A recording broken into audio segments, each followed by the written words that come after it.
दोस्तों, जब आपके सामने समस्याएं आ रही होती हैं तो आपको लगता है कि ये सब मेरे ही साथ क्यों हो रहा है। आप सोचते हैं कि क्या ये सब समस्याएं मेरे ही जीवन के लिए बनी हैं?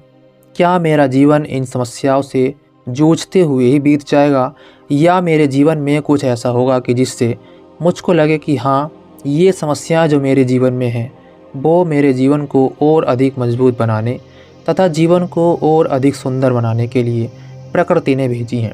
क्योंकि इस संसार में जो भी घटनाएं आपके साथ घटित हो रही हैं, या कह लीजिए कि जो भी समस्याएं आपके जीवन में आ रही हैं, वो आपकी मर्ज़ी से नहीं, बल्कि इस प्रकृति ने, इस ब्रह्मांड ने वो सब आपके लिए पहले से डिज़ाइन करके रखी हुई हैं। अब मैं ऐसा क्यों बोल रहा हूँ, ये भी मैं आपको बताने वाला हूँ। किसी ने कहा है कि जितनी बड़ी समस्या होगी उतनी ही बड़ी सफलता भी होगी। समस्याएं कभी भी उसके साथ नहीं होती हैं जिसका जीवन में कोई उद्देश्य नहीं होता है। समस्याएं हमेशा उसके साथ आती हैं जिसने जीवन में कोई उद्देश्य बनाया हुआ है। जी हाँ, कहने का मतलब यह है कि अगर आप इस संसार से अपने लिए कुछ चाहते हैं, इस ब्रह्मांड के सामने, इस प्रकृति के सामने अगर आपने अपनी भौतिक इच्छाओं को प्रकट किया है और आप उन इच्छाओं को पूरा करने के लिए मेहनत कर रहे हैं, तो ये प्रकृति, ये ब्रह्मांड आपकी उन इच्छाओं को पूरा ज़रूर करेगा। लेकिन प्रकृति चाहती है कि जब आपकी वो इच्छाएँ पूरी हो जाएं और आपको अपनी मनचाही वस्तु या पद या कोई स्थान मिल जाए तो आप उसका सम्मान करें। और ऐसा तभी हो सकता है जब आपको उस वस्तु या स्थान के मिलने में आने वाली बाधाओं के बारे में पता हो।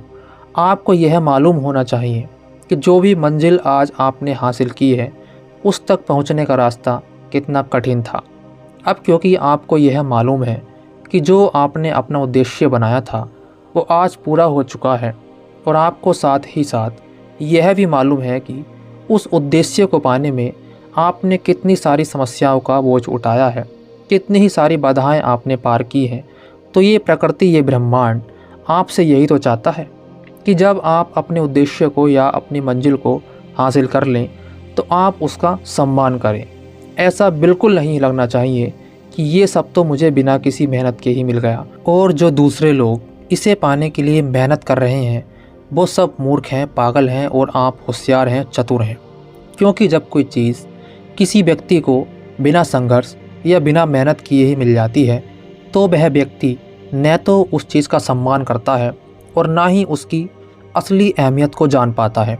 नतीजा ये होता है कि ये प्रकृति उस व्यक्ति से वो चीज़ ज़बरदस्ती छीन लेती है, क्योंकि प्रकृति चाहती है कि कोई भी चीज़ ऐसे व्यक्ति के पास ना जाए जो उसे पाने का हकदार ना हो, वरना ये तो उन लोगों के साथ अन्याय होगा जो उस चीज़ को पाने के लिए लगातार मेहनत और संघर्ष कर रहे हैं। तो अगर आप अपने जीवन में अनेक बाधाओं का सामना कर रहे हैं तो आप ऐसा मत समझिए कि ये बाधाएं आप पर प्रकृति ने ज़बरदस्ती थोप दी हैं, बल्कि आपको ऐसा माइंडसेट बनाना होगा कि हर एक बाधा मुझे अपने लक्ष्य की तरफ लेकर जा रही है।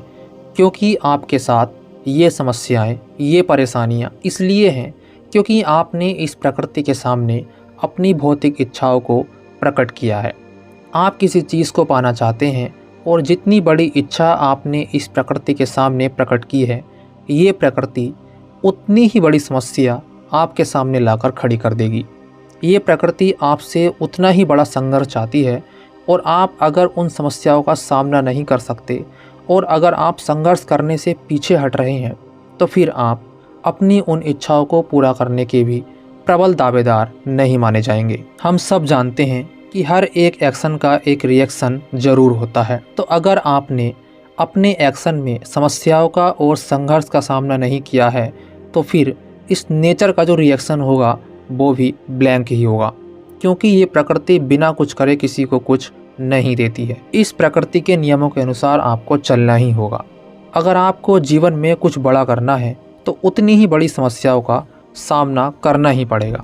वो अलग बात है कि जिसका लक्ष्य जितना छोटा होगा उसकी समस्याएं और उसका संघर्ष भी उतना ही छोटा होगा। वहीं दूसरी तरफ जिसका लक्ष्य जितना विशाल होगा उसके साथ समस्याएं और संघर्ष भी उतने ही विशाल होंगे। मैं आपसे यही कहना चाहूँगा कि ऐसा माइंडसेट मत बनाओ कि आपको एक अपॉर्चुनिटी भी एक प्रॉब्लम ही दिखे। बल्कि ऐसा माइंडसेट बनाओ कि आपको एक प्रॉब्लम भी एक अपॉर्चुनिटी ही दिखे। यकीन मानिए, अगर आपने ऐसा माइंडसेट बना लिया तो आप प्रॉब्लम शब्द से घृणा नहीं बल्कि प्रेम करना स्टार्ट कर देंगे, क्योंकि अब आपको यह मालूम पड़ चुका है कि अपॉर्चुनिटी का ही दूसरा नाम प्रॉब्लम है या प्रॉब्लम का ही दूसरा नाम अपॉर्चुनिटी है। असली समस्या क्या होती है ये मैं आपको बताता हूँ। एक दिन जब मैं कहीं जा रहा था तो मैंने एक ऐसा दृश्य देखा जिसे देखकर मैं दंग रह गया। मैंने देखा कि एक व्यक्ति जिसने मैले से कपड़े पहने हुए हैं वो पैरों से चलने वाली रिक्शा को चलाया जा रहा है और उसने एक ही हाथ से उस रिक्शा का हैंडल पकड़ा हुआ है, क्योंकि उसका दूसरा हाथ है ही नहीं। जी हाँ, आपने सही सुना।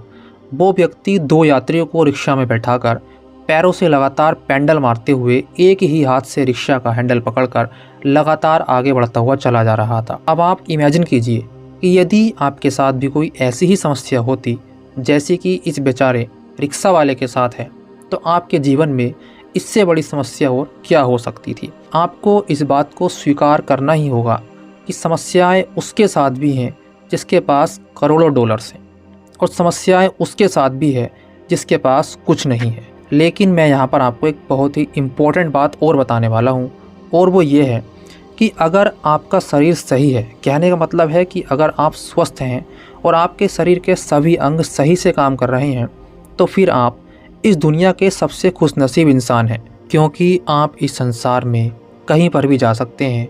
आप चाहें तो कितने भी मज़े कर सकते हैं, आप चाहें तो दुनिया में कुछ भी बन सकते हैं। कहने का मतलब ये है कि अगर आपके शरीर के सभी अंग सही से काम कर रहे हैं तो आप इस दुनिया में कुछ भी हासिल कर सकते हैं। तो अंत में मैं आपसे यही कहना चाहूँगा कि समस्याएं चाहे कितनी भी बड़ी हो, आप उसका डटकर सामना कीजिए और वो समस्या आपको एक तिनके के समान लगना शुरू हो जाएगी।